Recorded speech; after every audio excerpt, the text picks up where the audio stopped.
What's up? This your man Chevy Earnhard with the first episode of Urban Author, and I'm sitting here with the author of the book Chopstix. The author name is Noski.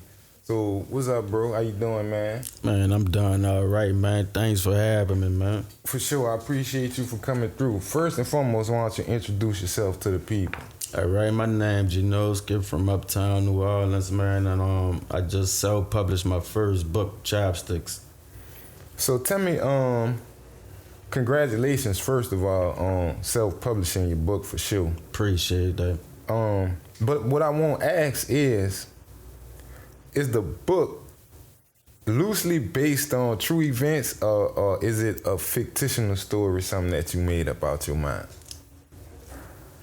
Well, it's based on true events, but it's also fictitious, I guess you could say.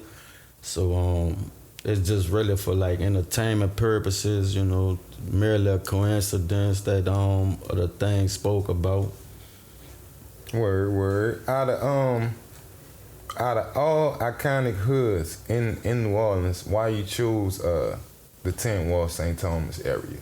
I'm originally from around the Swagman, out the Tent Wall, so it was only best that I have it located in that area. Word. That's what's up. Cause they got a lot of iconic places around the city, but that's where you from. How was it growing up in the Tent Wall outside the book? Well, it was I guess you could say it was a poverty-stricken neighborhood. A lot going on. I grew up in a I guess a rough environment, I could say. Surpassed that environment as well though, and just blessed to be able to tell my little stories or whatever. So, in your book, there are several situations that take place. I won't say in every chapter probably there's a lesson or something to take away. Can you give light to that? And if that, if you did that purposely, to convey a message in each chapter? As far as the chapters itself? Yeah. The chapters itself, it was just going into the subject line on, at the moment of the characters, really. So, that's pretty much it. How I went with the characters as far as that go. I like the way you use slang dialect in the book, but you also explain or simplified like the meaning, of what that slang meant, right when you used it, giving the reader like real raw New Orleans, dialect, what made you take the route of explaining, what certain slangs meant? I did that because I know it's gonna be a lot of people that's not just from New Orleans that's into reading. So, they might not be up to par on the way we say things. So, I just explained that for them, really, because, people from New Orleans, when they read it, they already know the language already. But you might get somebody from New York or somebody from Atlanta, where they don't really understand the dialect. So, I just explained it to them for that specific reason, outlined it. So right now, I'm gonna ask you, before we get into the book, I'm gonna ask you one word. Just give me, I'm gonna say a name, just give me a word, basically, that pops into your mind. It doesn't have to describe the character, but just give me the thought when you hear these names. 10 o'clock. Leader. Latrice. Salad. Monique. Salad. Frank. Sincere. Bang. Cobra snake. Wow. Tia.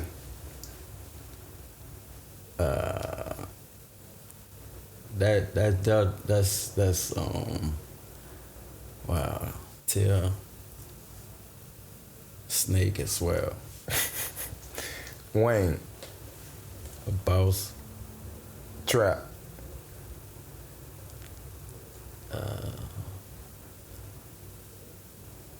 HUD. Lieutenant Dwight Barnett.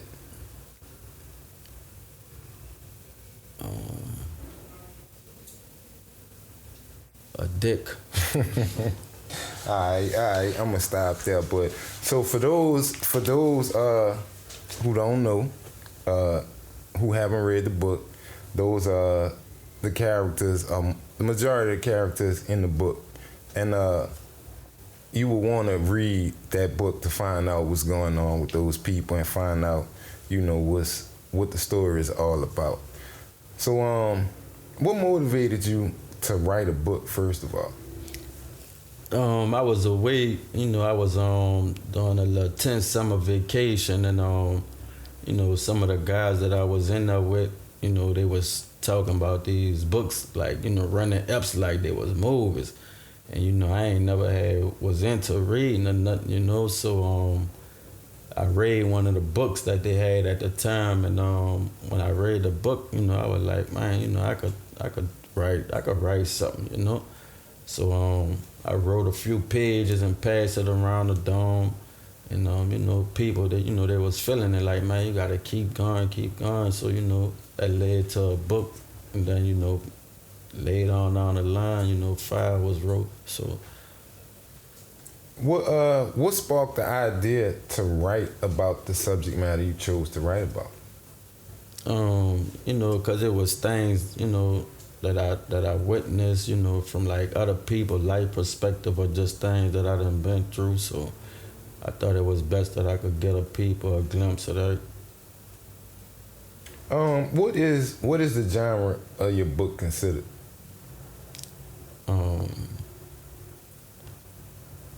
I guess you can say like urban tale, urban street literature. Yeah. It's a pretty dope book. I mean, that's I think that's a new market that's just not being tapped into, Obviously a lot of people starting to tell the stories, that they done witnessed, lived through, or whatever. And it's just like rap music or whatever, people taking a pen to the pad and writing a book, But that's a new, I forgot the technical term, because there is a technical term for it. I should know it, but I forgot it. But because I want to plug you in with this dude I looked into. He helped a lot of people, with those novels. He got like 200 publishers. He out there in LA, ex-gangbanger. I'm gonna put you on him. How did you come up with the name of the book? Was it before, during, or after you wrote the book? Well, the title got switched like several times, but it wasn't right until I was about to publish it that I went with the title Chopstix. But starting off, it was Cutthroat City, and then I changed it from there to like 7 different titles after that, so I just chose Chopstix. How was the writing process? Because like you say, you changed the name a couple of times. So did you battle, with, I guess, your storylines? How was the process for writing that book? Because I mean, you would think that, stories just flow, but I'm pretty sure that's not, how writing. You got to go back and edit and rethink things sometimes. So tell me what that was like. Well, you get that writer's block, sometimes sometimes you had the pen and paper, and you just fluent, and, it'd be non-stop. And you get these ideas, and it's constantly, and you going, and then, you'll run into this writer's block. So, you feel like man, I'm burnt out right now. Like you said, you might get this idea, so you might go back and be like, yeah, I'm gonna change this around. So, yeah, the writing process itself, you might have this idea that you're gonna start and go this way, But then things just start coming to you, you know, the plot thickens and you start switching things and, you know, like you say, editing things. So, yeah, that's pretty much. Because I saw, you know, I could tell. I mean, you set the scene, the time, and you know, the roundabout era it was, you know. But I can tell you also put in new slang, you know, new language, you know, that I guess people could relate to, you know, today. But it's still our, you know, our language, you know. You released your book independently. What was the reasoning behind that? You tried to shop it around. You just instantly went with the I'm a self-publisher? Well, you know, I had got a offer from a publisher, but you know, I had declined it, of course. And I just thought that, you know, self-publishing was the best way to go for it. You know, so that's why I chose to. So, you know, be independent and self-publish. Why you? What made you turn that deal down? It had something a part to do with me while I was you know, on my little summer vacation. You know what? Pretty much was like the warden didn't really want me to prosper. Like he said, that was like, you know, all for the wrongdoings or whatever. So. Right. Oh, so it was probably structured. It probably was a deal that was. It could have, I guess, they could have published your book, but you wasn't gonna make money off it. Right. All right, I got it. So how long was the process of getting the book together, and not getting the book together, but from that moment when you had it together and was given an opportunity to get your book published, how long was it from there to get it self-published? Well, you know, once I got everything, because, you know, I ain't too up to with the technology, so I had to find a few people that helped me along that line. And once, you know, got everything in format, you know, it was submitted then, and it came into play as the book that you're holding now. So that's what's up, man. So so your book, what can you purchase the book from? You know, I could do locals, but like as far as out of towners and stuff, they could purchase it on Amazon, and that's the only distribution I'm using right now. That's what's up. So y'all make sure y'all click on Amazon. It ain't hard to do. Y'all clicking on Amazon, buying a whole bunch of stuff. So pick up this book, Chopstix. It's a good read, and see what the other side of New Orleans is all about. Y'all always see the side of New Orleans that they put on the news, you know, but there is a other side of New Orleans, you know, not the glorified, but it's not bad, you know. It's the other side. It's what y'all don't see and what y'all not being showed that's going on in the city. So do you have plans on making your book an ebook? Because I was asked, I think I asked you once before, was it an ebook? Yeah. A couple of people wanted to know that. Yeah, I was planning on making it an ebook as well. Yeah, that's in the, definitely in the plans. That's what's up.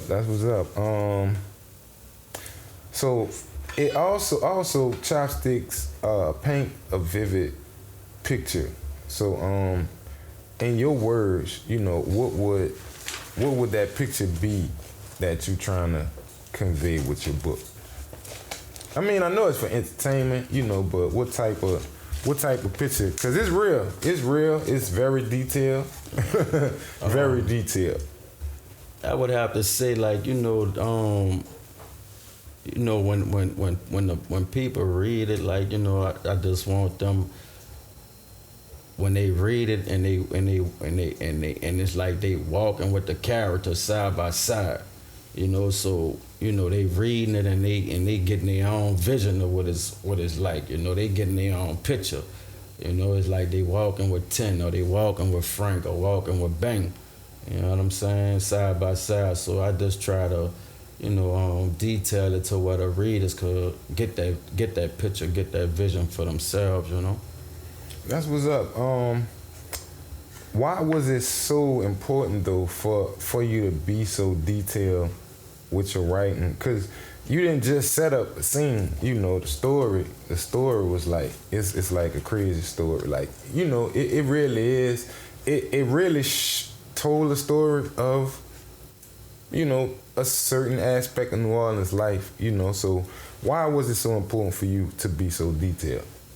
I think detail is good because it get a reader's a better vision when you go into detail. Like, you get to say like something like, yeah, this is blue and move on, but it's not really gone into detail on what's blue or what's around it, or so I think the more detail, better the vision for the reader. So that's why it was important to me going into detail the way I did. So do you have any author influences that you look up to, or books that you read that, I mean, because like you said, you just started writing, Right. over time, or before or over time, are there any authors that influence you? Yeah, I say shout out to Shannon Holmes, he real nice with the pen, and also salute to Kawan, I think them two, they really they really change it up for as far as what the books on, like on the different side of like the urban tale. So I would say them two authors would be the ones that kind of inspired me, During the writing process, did you have to take things out, like to shorten the story, like for any reason, like did you? Yeah, I had to take some things out because I got a part 2 that I'm working on, so I kind of had to pull some things from part 1 so I can throw it off into the part 2. But yeah, it definitely got shorted. You put and you put a lot of the New Orleans culture, into it. Was that very important as well, like the DJs, P-popping, second lines? Yeah, because being from New Orleans, that's we grew up and that's our culture. So it definitely had to be, it was mandatory that it be in the book, That's what we grew up in, that's where we come from, So yeah, it definitely, for the people that's not from New Orleans, when they read it, and they could see, they didn't heard about DJs and, P-popping and stuff, what right. They changed to now, what they call it, twerking now, So do you plan on writing a sequel or any other books for that matter? Yeah, I got like I said, I got the part 2 that I'm gonna put out, which will be the sequel to the Chopstix, and also I'm working on something that's away from the urban tales. It's gonna be on a different scale, something that Oprah Winfrey probably like if she get her hands on it. So what? So you started with the books, and now you what made you tap into being a little bit more creative? Cause like you say, you grew up in the urban area, so that comes natural, to you. So what made you want to step out the box and get away from urban and try to tap into another lane? Because I want show the readers, that this a different side, that I could be versatile. Well, I ain't just writing about the urban tales, but other things as well. So, I mean, cause at the same time, I'm gonna bring it back a little bit. You said that your book was for entertainment, which is valid, but in the world we live in today, I would look at it as it's a real roadmap of the urban life. I ain't gonna say hood. I ain't gonna say ghetto. I'm gonna say the urban life in New Orleans, cause it's like if you are below a certain level income-wise, regardless to color, that's the environment you're gonna be placed in, which that book will become a roadmap of what's going on.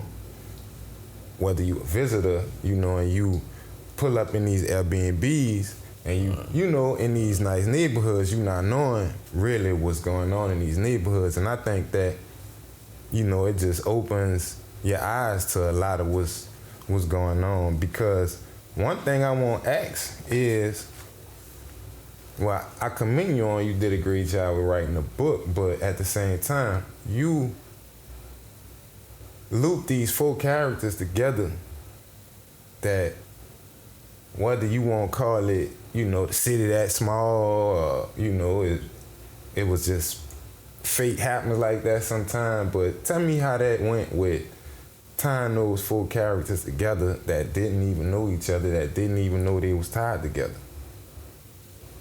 Well, the 4 characters that you're speaking on that was tied together, I mean, you know, as a writer, you know, I had the idea already in my head. Like, you know, it's in my head. I just had to put it, you know, in the book form. But, you know, I had to sit and think, you know, like, you know, how I'm gonna get these characters, you know, to that point where they, you know, they intertwine with each other. So, you know, I gave it some thought, and I came up with the scenarios, like I said, in my head, that, you know, what bringing them 4 together. And so that's how that had wind up happening. So you did it merely for like plot twists, you know, in the book. That's crazy though, because we all know things like that go on. You know, not just here, you know, but, you know, everywhere. I guess that's probably why a lot of people would be able to relate or can relate to this book, you know, whether they know somebody or, you know, heard that story that happened, you know. That's crazy, you know. But that it's a really good book, bro. And I'm glad you wrote it. I'm glad you know, you let me check it out and gave me a chance to interview you, you dig? But what's your future plans for Chopstix and Noski?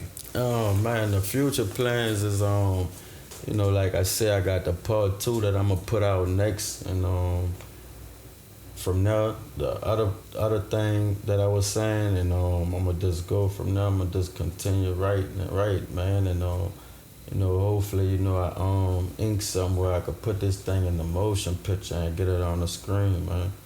That's what's up. That's what's up, man. Much success to you. Tell them where they can find you at, follow you or whatever. Tell them, you know, I already told them they can get the book from Amazon, but tell them where they. Well, I mean, you know, I'm on Instagram, Noski_81, and you know, like I said, you know, I'm doing a local deliveries, man, and you know, I got the link set up in the Instagram, so wherever you want it, you know, support it and get the book, you can just click on the link on Instagram, and you can cop that from there, man. So, and again, that's Noski_81. So, word, that's what's up. That's what's up. I appreciate you for stopping by, brother. Man, I appreciate you for having me. It's all good, man. Anytime you gotta, you know, whenever you get another book together, you know, whatever, just let me know, bro, and we gonna take care of it, bro. You already know, cause you do good work, you dig. So, and we gonna support you, so you already know. Just holler at me, bro. Yeah. But I appreciate you for stopping by. Y'all make sure y'all pick up the book, Chopstix, Amazon.com. How much it is? It's $15.99. $15.99. It ain't too much, you know. Go ahead on and cop that. Support. It's a good book. You won't be disappointed. Trust me. I done read the book. Other people done read the book.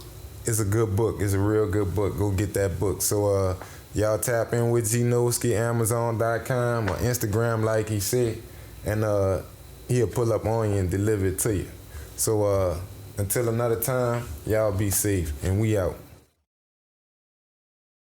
Thank you, brother. I appreciate you, bro. sure. For sure, bro.